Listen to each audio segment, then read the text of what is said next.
नमस्कार, सत्यदर्शन न्यूज मध्ये आपले स्वागत आहे. मी पायल शहा. एक नजर टाकूया आजच्या ठळक घडामोडीवर.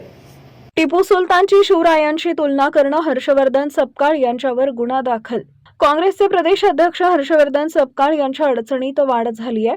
हर्षवर्धन सपकाळ यांनी छत्रपती शिवाजी महाराज आणि टिपू सुलतान हे समकक्षच आहेत असं विधान केल्यानंतर त्यांच्यावर राज्य सरकारनं जोरदार टीका केली होती.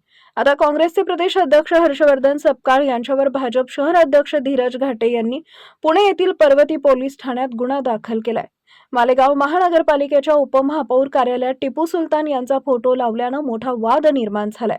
मालेगाव महानगरपालिकेच्या उपमहापौर शाणे हिंद यांनी आपल्या दालनात टिपू सुलतान यांची तसबीर लावली आहे. या घटनेचा व्हिडिओ आणि फोटो सोशल मीडियावर व्हायरल झाल्यानंतर भाजप आणि शिंदे शिवसेनेनं तीव्र आक्षेप घेतला होता.